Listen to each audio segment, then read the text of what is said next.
Ahoy and welcome to this narrowboat adventure. So today I'm going to take you on a journey with me. We are heading from Kings Langley. We were just outside of this beautiful mill, I think it's called Grove Mill, and we had to turn around because there was a lock broken, so we couldn't go any further.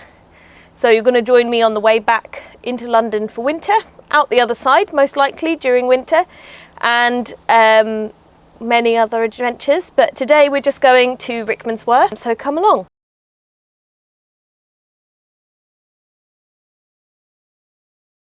We've just set off and the engine is making a funny noise, so I'm holding the boat into the bank as Seb goes in and has a look at what the noise might be. We have just tightened the rocker cover because it was leaking a bit of oil, so there's a possibility that's what it is. There's other possibilities. We are yet to find out what it could be. It could just be something in the wrong place. We did all our normal wobble checks, so it shouldn't be anything to do with that, but you know, the last wobble check is look and listen, and so we've been looking and listening and things have been a bit different, so now we're just going to have a check. Well, I just messed everything up because I accidentally let the cat out, so that slowed us down even more. Try and just call her over.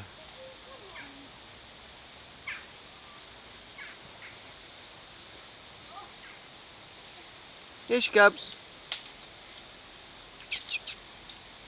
Good girl. Good girl.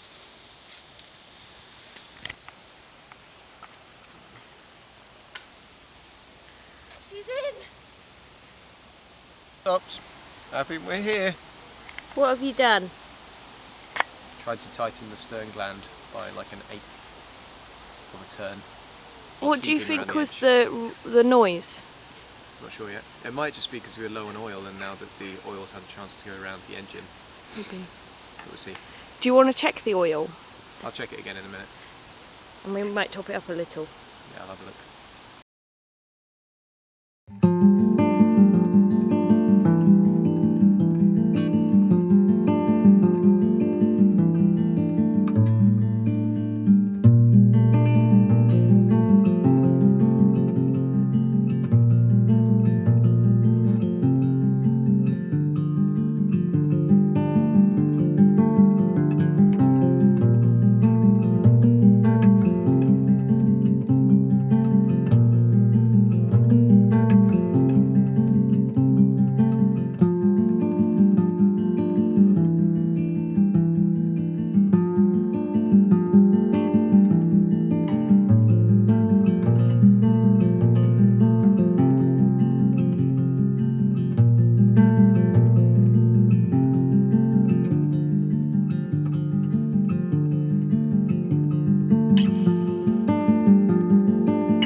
So now we've arrived in Rickmansworth. It's absolutely gorgeous, and I think I'm going to have to do a whole video on Rickmansworth Aquadrome. This is definitely a stop I would recommend because you've got the Tesco's and you've got the Aquadrome, which is really lovely to have nice walks and do all sorts of things there. So yeah, stay tuned for that.